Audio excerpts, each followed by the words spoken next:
So I have to tell you, I had a little bit of angst this morning because I saw the schedule. Day 2, kind of middle of the day, middle of the conference. You guys had a great steak dinner last night. Probably were up late watching football or doing other things, and you had to come here first thing in the morning and listen to someone like me. So when I woke up, I said, all right, what do I do to kind of get myself relaxed and kind of so I can engage with you guys? And I'm going to give you a tip that all of you can take home with you no matter what you think about our product. And that is you put on your handy-dandy blue socks. Now you have to understand all these are in front of you. You can take them home. They're powder blue because psychologists say that's a calming kind of color. They're warm, they're dry, and when you look at the weather outside today, hopefully it's something you can take back with you. I'm going to talk about some other things that I think cause us all angst, and maybe hopefully some of the things that we'll talk about our company does gives you that same comforting feeling as a pair of nice blue socks. We'll start with the F word, if I can say that here in public, and that's Facebook. Many of us, and I've talked to so many publishers that have shared this with me, are facing now a 1-2 punch from Facebook. This is a graph of very, very specific publishers' traffic numbers for the last 6 quarters. If it looks familiar, it probably reflects many people's traffic coming from Facebook. As they made changes to the algorithm and pushed down how your content was being surfaced up to your users, you felt more and more you were losing control of where that traffic was coming from. In fact, as I talked to other publishers, we find it wasn't just on the free traffic, even on the paid traffic, they were seeing the same impact. And what that was is that Facebook's starting to decide if your content is something you can even advertise. We have some folks in the political sphere who have been advertising on Facebook for many years who got notices that says, I'm sorry, this is no longer content that we agree with on Facebook. Imagine now you're in a situation where your free traffic is being taken away and your ability to pay for that traffic is now being limited as well. Facebook is not the type of place we think you should be putting all your marbles in. So what's a publisher to do if they've been, right now, dependent on their social media, specifically Facebook, for most of their traffic? So as we see our mission, we see what Powerinbox does, is we help you fill that void on the strategy that Facebook is now taking away. And we've seen this play out before. For those who have been in the industry long enough around search, know that Google did the same thing. First was changes to SEO, then it was changes to SEM, and suddenly we had to find different places to get our traffic. So where are the places where you have more control? You have the ability to kind of have a one-to-one relationship with your end users and find ways that you can actually control your monetization. Our solution that we talk about is alternative and emerging sources of traffic. We'll start with something we call alternative. Many people think, yeah, you're the email monetization company. Isn't email, that's that kind of old technology? But as you guys have heard over the last couple of days, and we've heard on stage here, email's making a comeback because people have realized it is the workhorse for online marketing. And what we find is that folks that kind of focus on email start to realize that it's really basically been an under-leveraged resource for them. We know it gives you a direct connection to users. We'll talk about that. 3 times the market share in terms of those people that have been spending for retention. People use it both for acquisition and retention. It's got more referrals than you can get from social media. And this comes from the e-commerce side, but $38 for every dollar spent. So these are all stats I think we kind of intuitively know it. Let me share another number with you. Every publisher that I talk to, are you going to send more email next year than this year? And the answer is yes. And then they chuckle, oh, it's because I'm not getting inboxed. But the reality is that they're actually seeing more and more people open when you look at it on an aggregate basis. We're seeing people change from talking about open rate to total opens, total clicks. And the reason for that, again, is that email is the one platform where you have a direct relationship with your end user that's consistent, persistent, and engaging. Let's just break that down. How many people here still have a Yahoo email address? You can admit that, yeah? We do, right? How many people in the time that you've had that Yahoo email address have changed your physical address at least 2 times? Right? Most people will change their physical address, which we all know there's a huge industry around direct mail, more often than they'll change an email address that arguably no longer represents what's cool and hip, and yet we stick to it. If you look at what Gmail has done in terms of the number of inboxes now they've been able to create, that's people's identity. They do that cross-device, meaning they'll open up their Gmail whether or not they're on a mobile phone, a tablet, a computer. They don't share that with someone else in their family. So some of the challenges you're thinking about targeting people to acquire for your audience development generally is cookie-based. The benefit of email is it's not cookie-based, it's identity-based. We know exactly who that user is. I used to be in a much more male-dominated industry. It was domains, and we used to joke that when people were looking to do retargeting, And I said, when you guys look on your screen and you see kind of suddenly ads for home repair and stuff like that, or a home improvement, maybe you know that somebody else in your house has been kind of browsing for things, and now you're seeing those retargeting ads. It works the same way, I said to the men in the audience, and what else you might be browsing on, that's what the rest of your family is going to see ads for as well. Email doesn't work that way, right? Email is a unique identity for the end user, and they take that with them wherever they go. In fact, and again, not all of these are our clients, but they've all supported this resurgence that we would see around how people are investing in email to kind of connect with their audiences. It really is the highest form of engagement because there's so many different things you can do. You can test new creatives. You can test content. You can segment very easily. It's something that works every single day and allows for very easy experimentation. And the best thing about it is you own it completely. There's no other player that can disintermediate. There's not an Apple. There's not a Facebook. There's not an Amazon. It's just your relationship with the end user. So we're going to talk a little about kind of how we believe you can use some tools to best monetize with email, as well as kind of even serve your own ads. And then we'll talk a little bit about what we call the emerging sources. These are things that take a page out of email and are starting to kind of emerge as alternative places that you can make money. Let's start with just the email monetization. One of the challenges those people are kind of here that depend on ads for their livelihood know that end users are seeing more and more ad blockers. Right? I've seen stats as high as 30% of end users have now tried an ad blocker. If you're trying to have your message shown to end users on the web, and 30% of those are potentially filtering that out, that's a problem. Another benefit of email, there's no ad blockers that can work.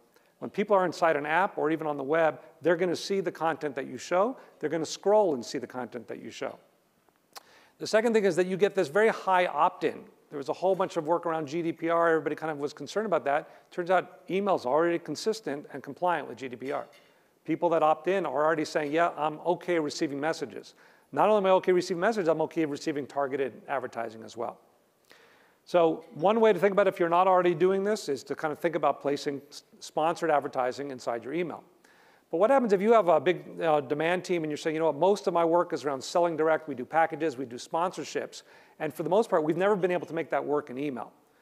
We have an innovation that we're the only company we believe in the industry that has this, which allows you to integrate directly from, let's say, DFP, so your ad server on the web, into email. So you take the demand that you're already selling, you take the budgets that you're already managing, the campaign tracking that your team's already using, and you can seamlessly then make that work inside email. So you're taking the supply from email, and you can match that to your demand. What's really unique about that is now you don't have to have two separate systems, two different sales teams, or two different price lists. You can take advantage of the high RPMs that come from email and sell that the same way you're selling your traditional inventory on the web. And then when folks are saying, well, OK, I've got that, but I can't fill all the time, one thing about our network is we're 100% backfill guaranteed. So we'll always have an ad that you can see. Again, there are others in the industry that provide a backfill, but they can't guarantee 100% fill. That's something that distinguishes the Powerinbox team. Where are we going with this? We talk about emerging sources, and one of the areas that I kind of like to talk a lot about is notifications. Now, at first, people say, well, you know, my user's not into that. Well, try it out. First of all, it's a great tool for audience development. If you think about it, how do you want to attract somebody that might only come one time to your website? Ask them to sign up for a notification. We're finding more and more users adopt this on a very consistent basis. Almost every one of our publishers that uses notifications, we see a slow and steady adoption curve that becomes significant. Within 6 months, you can see over 10% of your users adopt into notifications. The other thing notifications gives you is that while there isn't a context for the user, you can have a dedicated message to that user even if they're outside of your brand. So they might be on an Android phone, they might be on a website that they're not necessarily engaging with you, and yet you can hit them with a targeted message. We find that the right average is about 1 per every 3, 1 per every 4 messages can include sponsored content. So you can find another way to monetize that. There's services, partners that we have that will even allow you to send for free, so there's no cost to using notification. But if you're looking for a way to connect with your user where you can control that relationship, here's another way. It's 100% opt-in. There's no way someone can spoof that. You can't have someone steal your notification list. It's all something that you own. And it's another way, just like email, where you have a one-to-one relationship with the end user that you can control almost independent of what platform that they're on. And then finally, there's web. Obviously, everybody monetizes on web. What makes it unique that we're thinking about? And that is that you start to build an identity graph of your user, not through cookies, but through a unique identifier of email. We're finding that becomes pretty actionable when you see that same user on your website. So instead of starting from the fact, well, I've cookied them, I kind of know what they're interested in, I'm going to look at my power users who are opening up my content every day or getting push notification, see what they like, and I'm going to use that then to optimize what we see on the web. So our view is you want to combine all these different kind of platforms together, and when you think about monetization, you leverage the data that's inherent on all those platforms to find an understanding of who the user is. And the way that we've been able to kind of address that is putting that email address as that center of the identity. I think many people are recognizing now we're moved into a logged-in internet, where everybody always has kind of identity. Facebook, Google are extremely strong here. What does an average publisher need to do in order to create that same understanding of the users? We argue, use something that's been persistent, that's consistent, that's something you're familiar with. You hash the identity, so obviously we don't know exactly it's John at Gmail, but we know well, who John is. We know exactly their gender, we know their age, we know probably the last 5 purchases they made on Amazon, we know the last time they opened an email, we know what they've clicked on. And you combine all that into an identity and understand, you know what, I know what this user is interested in. I can make a recommendation of content now that's going to be very relevant to them. So when we look at the world in the future, we see publishers that are getting it is to say, I'm going to invest in channels where I control more of the relationship with the end user. I'm going to invest in ways that I understand more about my end users. And the same thing can work in the reverse in terms of how you're acquiring traffic. So if you think about where the 2 most used applications on the internet, it's not Gmail, it's not Google, it's not YouTube, it's not Facebook, it's actually Gmail and Apple Mail. If you wanted to advertise in those, how would you do that today? You can't call up Google and you can't call up Apple. They're not going to give you access to advertise. But your newsletters are the best place to reach your target audiences. Similarly, other people's newsletters is the best place to reach targeted audiences. So we find that people are starting to realize that for audience development, for acquisition, it's another great place to think about investing in a channel where you learn a lot and you can use that for targeting. As we think about kind of what's really the opportunity here, you have to balance the needs of the publishers with the users and the advertisers. Too many folks, I think, in our industry have taken the approach of we're going to only think about one at the expense of the other. Our clients, we believe, are those that really think about kind of that there's got to be something that's symbiotic here, where we are giving enough that the advertisers are getting value, the publishers are making enough money, and the users are still happy with the content. Our whole model is click-based, meaning that everyone has to click to show interest. It's not CPM-based, and one of the reasons we do that is because the users tell us what they like. If they don't like something, they don't see it again. They don't click, they don't engage with it. So everything that we're doing is kind of engagement-based, and that allows for a balanced type of network. With David's permission, I'll just share one of our success stories here. We've been very, very fortunate to work with the Salem Media Group. And one of the things when they came to us is they said, look, we've got a ton of newsletters. It's kind of scattered across many, many different interest groups. And we're working with a provider today where we keep 2 separate systems. We sell ads into one for web, and we sell ads into a different one for email.